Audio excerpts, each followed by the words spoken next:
Picture this. You're standing at the edge of the ancient harbor of Rhodes. The sun is rising over the Aegean Sea, casting golden light on the waves, and right there, towering above the water, stands a giant of bronze. His eyes gaze toward the horizon, his body strong and unshakable. Some say he legs strolled the harbor itself, letting ships pass beneath him like ants beneath a colossus. But here's the twist. That legendary image, the one we've all seen in the books and movies, it might just be a myth. Today we'll dive into the true story behind one of the greatest monuments ever built, the Colossus of Rhodes, a symbol of victory, pride, and human ambition. One of the seven wonders of the ancient world, and like so many wonders, it vanished from history, leaving only ruins and legends behind. So, take a seat, because here comes history. The birth of a colossus. Let's rewind the clock to the 4th century BCE. The island of Rhodes, sitting right where the Aegean meets the Mediterranean, was a place of strategic power. Not only was it a trading hub, connecting Greece, Egypt, and Asia Minor, but it also stood as a symbol of independence and resilience. Now, this wasn't just any island. Rhodes was a federation of three ancient cities, Ialissos, Camiros, and Lindos, that merged into one power state around 480 BCE. Together, they built the city of Rhodes, with its famous harbor, and quickly became a center of commerce, culture, and military strength. But of course, power attracts enemies. In 305 BCE, Demetrius I of Macedon, also known as Demetrius the Besieger, set his sight on Rhodes. His goal? To force the island into joining him in a war against Ptolemaic Egypt, one of Rhodes' strongest allies. But the Rhodians weren't having it. They believed in their independence, and they weren't going to be bullied into submission. So began the siege of Rhodes. And this wasn't just any siege. Demetrius brought everything he had: 40,000 soldiers, a powerful navy, and a massive siege engines, including one of the most fearsome weapons of the ancient world, the Helepolis, a towering siege tower said to be 9 stories high and covered in iron plates. For a year, the Rhodians held strong. They fought back with cleverness and determination, turning their harbor into a fortress. They sunk ships, rebuilt walls, and outsmarted Demetrius at every turn. Finally, in 304 BCE, the siege ended. Demetrius gave up and sailed away, leaving behind much of his war equipment, including the famous siege tower. Rhodes had survived, and their victory was celebrated across the Greek world. But for the Rhodians, just surviving wasn't enough. They wanted the world to know they had stood firm against impossible odds. So, with the spoils of war, the leftover weapons and siege equipment sold for a fortune, they founded the creation of a monument. Something epic. Something that would speak to the gods themselves. A statue of Helios, the sun god, protector of Rhodes. This wasn't just a tribute, it was a statement. They weren't just survivors, they were giants. Building the impossible. Now, building a 30-meter tall statue in the 3rd century BCE wasn't exactly a walk in the park. This was going to be one of the largest statues ever built in the ancient world, right up there with the Egyptian Colossi and the future Roman monuments. The man chosen for this task, Charles of Lindos. He was Rhodian sculptor, a student of Lysippus, one of the greatest sculptors in ancient Greece. And if you were wondering why Charles got the job, well, he had experience working on massive projects, but nothing quite like this. Here's where it gets impressive. The statue wasn't built all at once, like stacking blocks. Instead, Charles and his team used a method called casting sections. They would create molds for different parts of the statue: arms, legs, torso, and cast them in bronze, piece by piece. But think about this: how do you assemble something that tall, with limited tools? No cranes, no modern scaffolding. The answer? They built a huge earthen ramp around the growing statue. As each section was added, they peeled more earth, raising the ramp alongside the figure. This allowed them to work at height without risking collapse. Inside the statue wasn't solid bronze, that would have been too heavy. Instead, they built an iron framework, like a skeleton, and attached bronze plates to the outside. This technique made the Colossus lighter, but still sturdy. And where did all that bronze come from? Remember those siege engines left behind by Demetrius? The Rhodians melted them down, turning instruments of war into a symbol of peace and resilience. It took 12 years to complete the Colossus. From 292 BCE to 280 BCE, workers toiled under the blazing sun, shaping the god of the sun himself.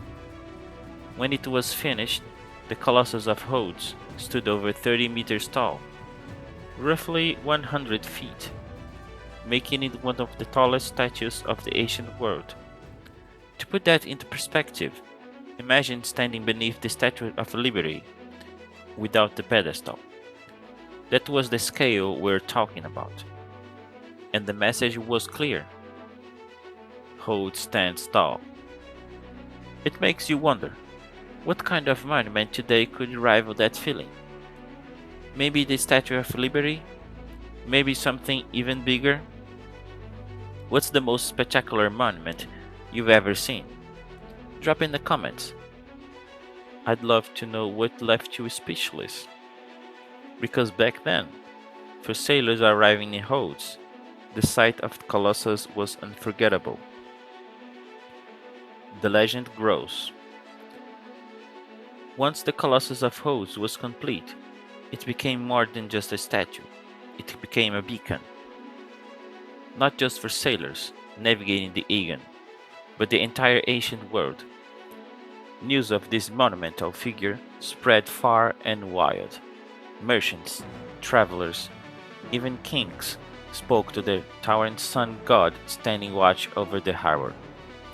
But here's where things get interesting.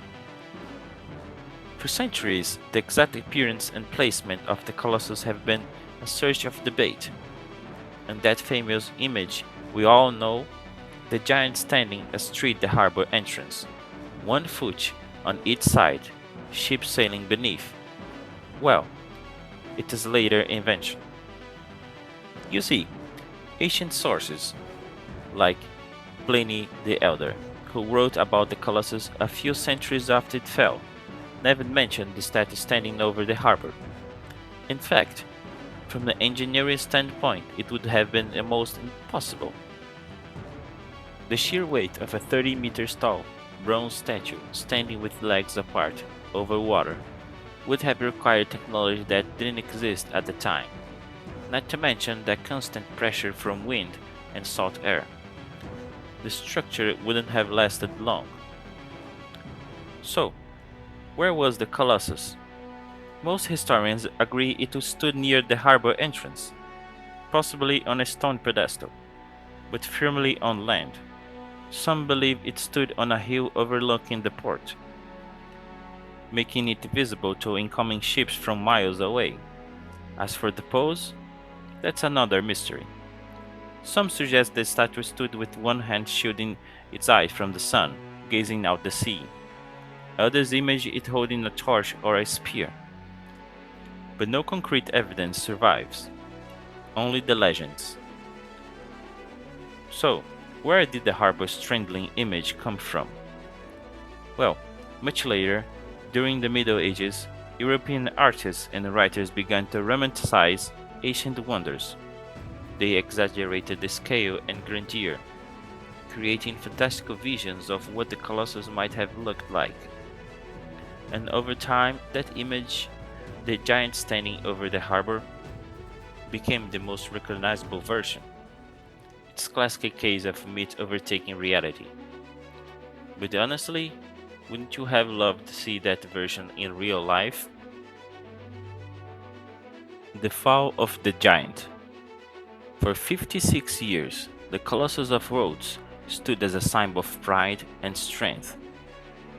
It watched over the harbor, greeted sailors from distant lands, and reminded the world of Rhodes' victory against overwhelming odds. But even the greatest monuments can't stand against the power of nature. In 226 BCE, disaster struck. A massive earthquake shook the island of Rhodes. Buildings crumbled, streets cracked, and the mighty Colossus, despite its iron skeleton and bronze skin, could not withstand the tremors. The statue snapped at the knees and came crashing down. Imagine the sound: bronze and iron twisting, breaking, falling into heaps. For a moment, Rhodes must have felt as if the world itself was ending. Now here was the fascinating part. The Rhodians didn't rebuild the Colossus. They believed the fall was a sign from Helios, the sun god himself. Maybe the god was angered by their hubris. Perhaps they had gone too far in trying to immortalize him in metal.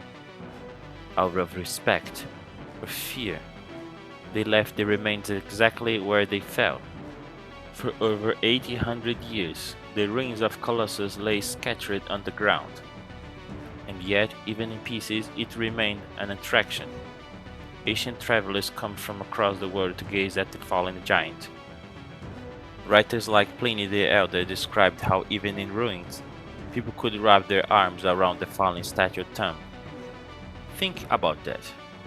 The tomb of the Colossus was so large that it dwarfed an entire human arm. Those broken pieces told their own story, a tale of ambition, loss, and the passage of time. But the story doesn't end there.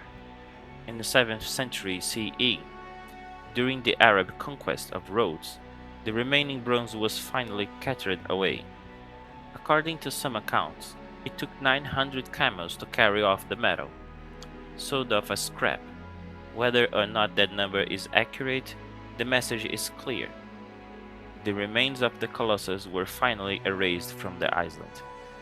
No trace of the original statue remains today, but the legacy that never faded. The Echo of a Wonder. Even though the Colossus of Rhodes stood for less than 6 decades, its story echoed through the ages. It wasn't just a statue, it was a symbol of human ambition, of reaching beyond limits, and of creating something that would make the world stop and take notice. That's why it earned its place as one of the 7 wonders of ancient world. But here's the thing. Unlike the Great Pyramid of Giza or the Mausoleum of Halicarnassus, the Colossus left no physical trace, no ruins, no foundations, just stories passed down through the centuries. And yet that might be the most powerful part of its legacy. The image of the Colossus, whether real or imagined, continued to inspire artists, writers, and architects from generations. Think about the Statue of Liberty in New York Harbor, standing tall with her torch held high. Many believe she was directly inspired by the idea of the Colossus, a giant figure welcoming travelers, representing hope and freedom. The Colossus became a template for how we imagine a monumental sculptures. Even though we don't know exactly what it looked like, it lives on in our imagination. And isn't that what true wonder is? Something that sparks the mind, that leaves you asking questions, that makes you dream of what once was, or what could be again. The story of the Colossus also teaches us about impermanence of human achievements. No matter how grand or powerful something seems, time always has the last word. But if the memories of it remains, if the stories continue to be told, then maybe, just maybe, that's kind of immortality. The Colossus of Rhodes might be gone, but it never truly disappeared. If this start pulled you in, and you want more hidden chapters from history, hit that like button and subscribe to the channel. Got a forgotten wonder or a mysterious monument you think we should cover next? Drop in the comments. I'm always reading.